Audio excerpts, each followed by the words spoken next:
Hi everyone, this is Shivaji. ఈ వీడియోలో KGBV notification 2020-21కు సంబంధించిన మరికొంత సమాచారం నేను తెలియజేస్తాను. మనకి ఏంటంటే రీసెంట్గా మనకి 958 పోస్టులకి ఏంటంటే నోటిఫికేషన్ రావడం జరిగింది. ఈ నోటిఫికేషన్ గురించి నేను ఆల్రెడీ తెలియజేశాను. అంటే నోటిఫికేషన్ సంబంధించిన రోస్టర్ ఏ విధంగా ఉంటుంది, క్వాలిఫికేషన్ గురించి, అలాగే ఎంత రెమ్యూనరేషన్ వస్తుంది మనకి జాబ్ వస్తే, అలాగే ఏజ్ సెలక్షన్ ప్రాసెస్ ఏ విధంగా ఉంటుంది ఆల్రెడీ ఒక వీడియో చేశాను. ఆ వీడియో సంబంధించిన లింక్ ఒకటి నేను డిస్క్రిప్షన్లో ప్రొవైడ్ చేస్తాను. అక్కడి నుంచి సంబంధించిన ఇన్ఫర్మేషన్ అంతా మీరు తెలుసుకోగలరు. అలాగే అంటే ఇప్పుడు లేటెస్ట్గా ఏంటంటే మరికొంత సమాచారం నేను తెలియజేస్తున్నాను. అంటే షెడ్యూల్, అంటే ఎప్పటి నుంచి ఎప్పటి వరకు ప్రాసెస్ అంతా ఉంటుంది, అలాగే అప్లికేషన్ అనేది ఏ విధంగా ఫిల్ చేయాలి, ఆన్లైన్ ఉంటుందా ఆఫ్లైన్ ఉంటుందా, అలాగే ఫిల్ చేసిన అప్లికేషన్ మనం ఎక్కడికి తీసుకెళ్ళి సబ్మిట్ చేయాలి, అలాగే లాస్ట్ డేట్ అనేది ఎప్పుడు ఉంటుంది, అలాగే వైజాగ్ డిస్ట్రిక్ట్ సంబంధించి ఎన్ని పోస్టులు అనేవి ఉన్నాయి, అలాగే అందులో ప్రిన్సిపల్ పోస్టులు ఎన్ని ఉన్నాయి, సిఆర్టీ పోస్టులు ఎన్ని ఉన్నాయి, పీజీటీ పోస్టులు ఎన్ని ఉన్నాయి, ఇలాంటి వివరాలన్నీ కూడా అంటే ఈ వీడియోలో నేను మీకు తెలియజేస్తాను. అందుకన్నా ముందుగా ఏంటంటే నాది ఒక చిన్న రిక్వెస్ట్, నా ఛానల్ ఇప్పటివరకు కానీ సబ్స్క్రైబ్ చేసుకోకపోతే తప్పనిసరిగా సబ్స్క్రైబ్ చేసుకుని మీ సపోర్ట్ అందిస్తారని ఆశిస్తున్నాను. అలాగే ఏంటంటే మరిన్ని ఇలాంటి లేటెస్ట్ అప్డేట్స్ అన్నీ కూడా మీకు వెంటనే ఏంటంటే నా యూట్యూబ్ ఛానల్ ఏంటంటే మీకు అందించడం జరుగుతుంది. Let's start the video.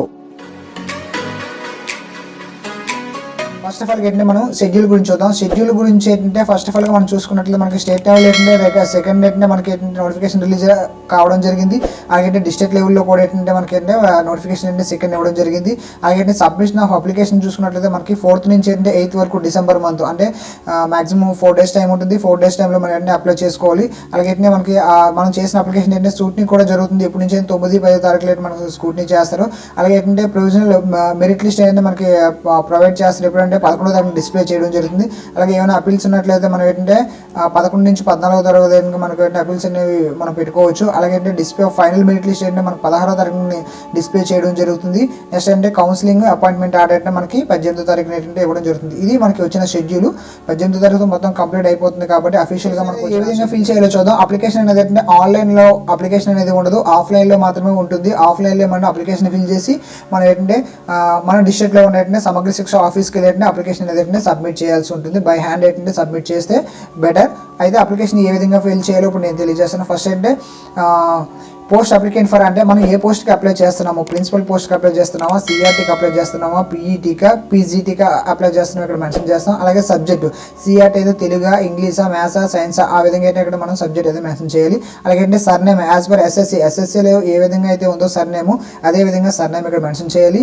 అలాగే అంటే నేమ్ కూడా అంటే యాజ్ పర్ ఎస్ఎస్సీలో ఏ విధంగా ఉందో అదే విధంగా అయితే మనం సబ్మిట్ ఇక్కడ ఫిల్ చేయాల్సి ఉంటుంది. అలాగే ఫాదర్ నేమ్ నుంచి ఇక్కడ ఫిల్ చేయాలి. అలాగే డేట్ ఆఫ్ బర్త్ కూడా ఏంటంటే డేటు, మంత్, ఇయర్ ఈ ఫార్మేట్లోనే ఉండాలి. అలాగే ఏజ్ 1/7/2021కి ఎంత అయితే ఏజ్ ఉందో కాల్కులేట్ చేసుకుని ఫిల్ చేయాల్సి ఉంటుంది. ఇక్కడ మన యొక్క ఫోటోగ్రాఫ్ అనేది ఏంటంటే ఫిల్ చేయాలి. ఫోటోగ్రాఫ్ చేసేటప్పుడు కానీ ఏంటంటే మనం క్యాప్తో కానీ మాస్తో కానీ ఏంటంటే ఫోటో అనేది ఏంటంటే ఉండకూడదు. నెక్స్ట్ ఏంటంటే నేటివ్ డిస్ట్రిక్ట్ ఇక్కడ మెన్షన్ చేయాలి. అలాగే నెగిటివ్ మండలం కూడా ఇక్కడ మెన్షన్ చేయాల్సి ఉంటుంది. అలాగే యొక్క క్యాస్ట్, దానికి సంబంధించిన సబ్ క్యాస్ట్ కూడా ఇక్కడ ఫిల్ చేయాలి. అలాగే మన యొక్క అడ్రస్ అంటే ఫుల్ అడ్రస్ అనేది ఏంటంటే మనం ఇక్కడ ఫిల్ చేయాల్సి ఉంటుంది.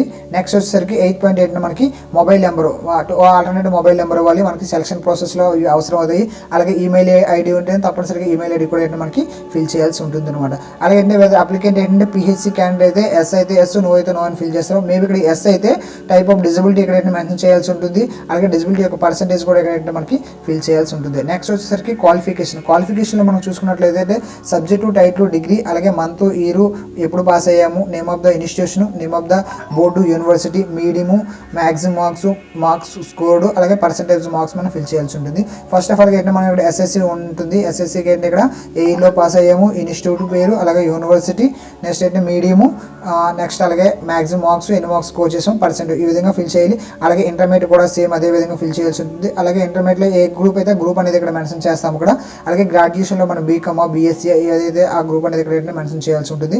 అలాగే పోస్ట్ గ్రాడ్యుయేషన్లో కూడా మన ఏ సబ్జెక్ట్స్ అనేవి ఇక్కడ మెన్షన్ చేస్తాము, ఏ ఇయర్ పాస్ అయ్యాము, అలాగే ఏంటంటే ఇన్స్టిట్యూషన్ నేము, అలాగే యూనివర్సిటీ అయితే యూనివర్సిటీ, బోర్డు అయితే బోర్డు, అలాగే ఏంటంటే మీడియము, మ్యాక్సిమం మార్క్స్ కోడ్, ఇక్కడ పర్సెంటేజ్ మార్క్స్ మనం మెన్షన్ చేస్తాం. అలాగే హైయర్ క్వాలిఫికేషన్ ఏమైనా మనకు ఉందనుకోండి అకాడమిక్ సైడ్, అది కూడా ఇక్కడ ఫిల్ చేస్తాము. అలాగే బీఎడ్ అంటే బీఎడ్లో ఏ గ్రూప్ తీసుకున్నారు, అదే మదర్ గ్రూప్ ఉంటుంది కదా, సోషల్, ఇంగ్లీషా, మ్యాథ్సా, అది ఇక్కడ మెన్షన్ చేస్తాం. పాసింగ్ ఇయర్, ఇవన్నీ ఇన్స్టిట్యూషన్ నేము, అలాగే ఏ బోర్డు, యూనివర్సిటీ ఏంటి, అలాగే మీడియం ఏ మీడియంలో చదువుకున్నాం, మ్యాక్సిమం మార్క్స్ అప్లైండ్, నెక్స్ట్ ఏంటంటే ఇక్కడ పర్సెంటేజ్. అలాగే ఏంటంటే హయ్యర్ ప్రొఫెషనల్ కోర్సులు ఇంకేమైనా మనకున్నట్లయితే ఎంఎడ్ కానీ ఏమైనా చేస్తున్నట్లయితే దానికి సంబంధించిన ఇన్ఫర్మేషన్ అంతా కూడా ఇక్కడ మనం ఫిల్ చేయాల్సి ఉంటుంది. నెక్స్ట్ ఏంటంటే వేరే applicant qualified TET exam qualify అయ్యాము ఎస్ఆర్నో ఇక్కడ మనం ఫిల్ చేయాల్సి ఉంది. ఎస్ఆర్ని ఫిల్ చేసినట్లయితే ఏ ఇయర్లో మనం పాస్ అయ్యాము, అలాగే ఎన్ని మార్క్స్ అనేది స్కోర్ చేసామంటే ఇక్కడ మెన్షన్ చేయాలి. అలాగే ఏంటంటే టెక్నికల్ క్వాలిఫికేషన్ ఏమైనా ఉన్నట్లయితే మన కంప్యూటర్ పరిజ్ఞానంగానే ఉన్నట్లయితే మనకి ఏంటంటే ఇక్కడ ఏంటంటే మెన్షన్ చేయాల్సి ఉంటుంది. Whether having any work experience ఉంటే మాత్రం తప్పనిసరిగా మెన్షన్ చేయాలి. మనకి ఏంటంటే ఎక్స్పీరియన్స్కి ఏంటంటే వీళ్ళు ఏంటంటే మార్క్స్ అనేది కేటాయించడం జరిగింది కాబట్టి మినిమం 5 to 10 మార్క్స్ అనేది ఏంటంటే మనకి ఎక్స్పీరియన్స్కి ఏంటంటే వీళ్ళు యాడ్ చేస్తారు కాబట్టి వెరీ ఇది ఇంపార్టెంట్. ఎక్స్పీరియన్స్ ఉన్నట్లయితే మీరు సర్టిఫికేట్ తీసుకుని ఇక్కడ ప్రొవైడ్ చేయాల్సి ఉంటుంది. ఎక్స్పీరియన్స్ ఉంటే ఎస్ఎన్ పెడతారు. అలాగే స్కూల్ ఇనిషియల్ ఎక్కడ వర్క్ చేశారో దానికి సంబంధించిన సర్టిఫికేట్ మీరు తప్పనిసరిగా ఎన్క్లోజ్ చేయాల్సి ఉంటుంది అనమాట. అలాగే పీరియడ్ ఆఫ్ ఎక్స్పీరియన్స్ అనమాట, అంటే ఎప్పటి నుంచి ఎప్పటిదాకా వర్క్ చేశారు అంటే ఫ్రమ్ డే టు 2 days ఇక్కడ మెన్షన్ చేస్తారు. టోటల్ నెంబర్ ఆఫ్ ఇయర్స్ ఎన్ని ఇయర్స్ అయితే వర్క్ చేస్తారు ఇక్కడ ఏంటంటే మనకి ఫిల్ చేయాల్సి ఉంటుంది. అలాగే ఇక్కడ ఒక డిక్లరేషన్ ఇస్తారు. ఒక డిక్లరేషన్ ఒకసారి మనం చదువుకుని ఏంటంటే అన్ని కూడా కరెక్ట్ ఇన్ఫర్మేషన్ ఇస్తున్నాం అనేది మనం ఇక్కడ అప్లికేషన్ సిగ్నేచర్ అంటే చేయాల్సి ఉంటుంది. ఈ విధంగా చేసిన తర్వాత ఏంటంటే మనకి ఇక్కడ ఏంటంటే ఒక నోట్ అనేది మెన్షన్ చేశారు. నోట్ ఒకసారి చూసుకుని మనం అప్లికేషన్ అనేది ఫిల్ చేయాలి. మ్యాండేటరీగా మనం ఏవైతే ఫిల్ చేసామో ఆ ఫిల్ చేసిన సర్టిఫికేట్స్ అనేటినే మనకి ఎన్క్లోజ్ చేయాల్సి ఉంటుంది అప్లికేషన్తో పాటు. అలాగే ఏంటంటే క్యాండిడేట్ షుడ్ బి సపరేట్ అంటే application from each post applied more than 1 post. అంటే ఇప్పుడు ఒక స్టూడెంట్ ఉన్నారు అనుకోండి, ఒకటికన్నా 2-3 పోస్టులు పెడదాం అనుకుంటే ఒక అప్లికేషన్ కాకుండా ప్రతి పోస్ట్ కూడా ఒక్కొక్క అప్లికేషన్ ఏంటంటే సపరేట్గా పెట్టాల్సి ఉంటుంది. అంటే ప్రిన్సిపల్ పోస్ట్ ఒకటి పెట్టాలి, నెక్స్ట్ అయితే సిఆర్టీ ఒకటి పెట్టాలి, పీజీటీ ఒకటి పెట్టాలి. ఇలాగైతే సపరేట్ దేనికి దానికి ఏంటంటే సపరేట్గా అప్లికేషన్ అనేది ఏంటంటే ఫిల్ చేసి పెట్టాల్సి ఉంటుంది. ఒక అప్లికేషన్ మాత్రం ఫిల్ చేయకూడదు. అలాగే సదరన్ సర్టిఫికేట్ ఉన్నట్లయితే సదరన్ సర్టిఫికేట్ కూడా మనకి డిజబిలిటీ కోటాల వరకు అయితే అప్లై చేసుకోవాల్సి ఉంటుంది అనమాట. ఈ విధంగా ఉంది. నెక్స్ట్ అంటే లిస్ట్ ఆఫ్ ఎన్క్లోజర్స్ చూసుకున్నట్లయితే మనకి ఏంటంటే ఎస్ఎస్సి సర్టిఫికేట్ ఏంటంటే మనకి మెన్షన్ చేయాలి. ఇక్కడైతే ఎస్ఎన్ ఫిల్ చేస్తాము, ఏమైనా రిమార్క్స్ ఉంటే రిమార్క్స్ నోట్ చేస్తాం. అలాగే intermediate certificate, degree certificate with marks మేము అంటే డిగ్రీ సర్టిఫికేట్ వేరేగా ఉంటుంది, మార్క్స్ మేము వేరేగా ఉంటుంది, అది కూడా మనం ఎన్క్లోజ్ చేయాల్సి ఉంటుంది. అలాగే పీజీ సర్టిఫికేట్ మార్క్స్ మేము అయితే మనం కూడా సబ్మిట్ చేయాలి. అలాగే బీఎడ్ సర్టిఫికేట్ అండ్ మార్క్స్ మేము కూడా ఏంటంటే మనం సబ్మిట్ చేయాల్సి ఉంటుంది. అలాగే టెట్ మార్క్స్ షీట్ ఉంటుంది కదా, దానికి సంబంధించింది కూడా మనం ప్రొవైడ్ చేయాలి. అలాగే స్టడీ సర్టిఫికేట్ మన 3rd క్లాస్ నుంచి 10th క్లాస్ వరకు స్టడీ సర్టిఫికేట్స్ అయితే మనం ప్రొవైడ్ చేసి ఇక్కడ ఎస్ఎన్ మెన్షన్ చేస్తాము. అలాగే అంటే క్యాస్ట్ నేటివిటీ సర్టిఫికేట్ కూడా అయితే మనం మెన్షన్ చేయాలి. అలాగే పిహెచ్సి అయినట్లయితే సదరన్ సర్టిఫికేట్ అంటే ఇక్కడ మెన్షన్ చేయాల్సి ఉంటుంది. అలాగే అంటే సర్వీస్ కానీ మనకి ఏమైనా ఎక్స్పీరియన్స్ ఉందనుకోండి మెన్షన్ చేసాం అనుకోండి, ఆ సర్వీస్ సర్టిఫికేట్ కూడా ఏంటంటే అక్కడ మెన్షన్ చేయాల్సిన అవసరం అయితే ఉంటుంది. ప్రాసెస్ అంతా అప్లికేషన్ అంతా ఫిల్ చేసిన తర్వాత ఒకసారి అంటే జాగ్రత్తగా వెరిఫై చేసుకోవాల్సిన అవసరం ఉంటుంది. ప్రతిదీ కూడా మనకి ఈచ్ అండ్ ఎవ్రీ వన్ ఏంటంటే మనం ఫిల్ చేయాల్సి ఉంటుంది. ఇక్కడ నోట్లో కూడా మనకి మెన్షన్ చేసినమాట ఇందులో ఏమైనా సరే ఫిల్ చేయకుండా ఉన్నట్లయితే దానికి సంబంధించి అప్లికేషన్ అంటే మనకి ఎలాంటి వితౌట్ ఎనీ ఇన్ఫర్మేషన్ రిజెక్ట్ చేస్తారని ఒక పాయింట్ అయితే వీళ్ళు మెన్షన్ చేయడం జరిగింది మనకి. అందువల్ల ఏంటంటే తప్పనిసరిగా ప్రతి పాయింట్ కూడా మనం జాగ్రత్తగా ఫిల్ చేసి సబ్మిట్ చేసుకున్నట్లయితే మనకి బాగా హెల్ప్ అవుతుంది. ఈ విధంగా అయితే మనకి వైజాగ్ డిస్ట్రిక్ట్ సంబంధించి అప్లికేషన్ అనేది ఏంటంటే ఈ విధంగా అయితే ఉండడం జరిగింది. ఏంటంటే ఈ ఫిల్ చేసిన అప్లికేషన్ అనేది ఎక్కడ సబ్మిట్ చేయాలంటే ప్రతి డిస్ట్రిక్ట్ లో ఏంటంటే సమగ్ర శిక్ష ఆఫీస్ అనేది ఉంటుంది. ఆ ఆఫీస్ తీసుకెళ్ళి బై హ్యాండ్ అయితే మనం సబ్మిట్ చేసుకుంటే బెటర్. ఎందుకంటే ప్రజెంట్ తక్కువ టైంలో ఉంది కాబట్టి మనం ఏం పోస్ట్ చేసినా ఏం చేసినా సరే మిస్ అయ్యే ఛాన్స్ ఉంటుంది కాబట్టి బై హ్యాండ్ తీసుకెళ్ళి సబ్మిట్ చేయండి. అదేవిధంగా ఏంటంటే వైజాగ్ డిస్ట్రిక్ట్ వరకు చూసుకున్నట్లయితే మనకి జడ్జ్ కోర్ట్ ఎదురుగా ఏంటంటే మనకి వైజాగ్ జడ్జ్ కోర్ట్ ఉంది కదా, జడ్జ్ కోర్ట్ ఎదురుగా ఏంటంటే మనకి ఆఫీస్ అనేది అయితే ఉండడం జరిగింది. అక్కడికి వెళ్ళి మన ఆఫీస్ అనేది ఏంటంటే అప్లికేషన్ అనేది ఏంటంటే మనం సబ్మిట్ చేసుకోవచ్చు. నెక్స్ట్ వచ్చేసరికి ఏంటంటే వైజాగ్ డిస్ట్రిక్ట్ సంబంధించి ఎన్ని పోస్టులు ఉన్నాయనే విషయం అయితే నేను ఇప్పుడు మీకు తెలియజేస్తాను.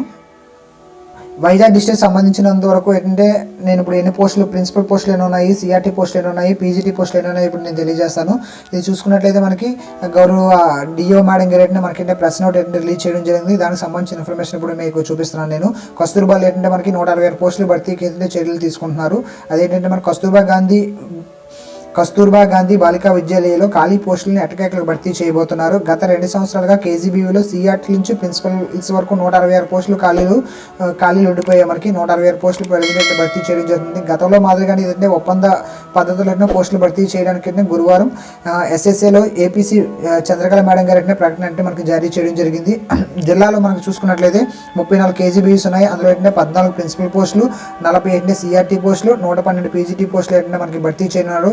ఇవి కూడా ఆంగ్ల మాధ్యమంలో బోధించే వారితో అయితే మనకి భర్తీ చేయనట్లయితే మేడం గారు ఏంటంటే తెలియజేయడం జరిగింది. అలాగే ఈ నెల 4 నుంచి 8వ తేదీ వరకు మనకి దరఖాస్తులు స్వీకరిస్తారు. నగరంలో జడ్జి కోర్టు ఎదురుగా ఉన్న ఎస్ఎస్ఐ కార్యాలయంలో ఈ దరఖాస్తులను అందించాలి. కలెక్టర్, జేసీ, డిఈఓ, ఏపీసీ మోడల్ స్కూల్ ఏడీలతో కూడిన జిల్లా కమిటీ ఆధ్వర్యంలో మెరిట్ రోస్టర్ ఆధారంగా ఈ పోస్టులు భర్తీ చేయనున్నారు. డిగ్రీ, పీజీ, బీఎడ్, టీఈటీ విద్యార్హతలు ఉండి 2 ఏళ్ల పని అనుభవం ఆధారంగా ఈ నియామకాలు చేపడతారు. ఈ నెల 18లోగా ప్రక్రియ పూర్తి చేయనట్లు ఏపీసీ చంద్రకళ మేడం గారు ఏంటంటే మనకి ఏంటంటే తెలియజేయడం జరిగింది. ఇది వైజాగ్ డిస్ట్రిక్ట్ సంబంధించినంత వరకు ఏంటంటే 166 పోస్టులు మనకి ఫిల్ చేయడం జరుగుతుంది. అందులో చూసుకున్నట్లయితే మనకి ఒకసారి రిపీట్ చేస్తున్నాను, కేజీబీసీ టోటల్గా 34 స్కూల్స్లో ఏంటంటే 14 ప్రిన్సిపల్ పోస్టులు, 40 సిఆర్టీలు, 112 పీజీటీ పోస్టులు ఏంటంటే భర్తీ చేయడం అనేది జరుగుతుంది. ఇది మనకి ఏంటంటే లేటెస్ట్గా వచ్చిన ఇన్ఫర్మేషన్ అనమాట కేజీబీసీ సంబంధించినంత వరకు. అలాగే ఈ వీడియో కానీ మీకు నచ్చినట్లయితే తప్పనిసరిగా లైక్ చేయండి, షేర్ చేయండి, కామెంట్ చేయండి. అలాగే నా ఛానల్ ఏంటంటే తప్పనిసరిగా సబ్స్క్రైబ్ చేసుకోండి. Thank you for watching. Thank you very much.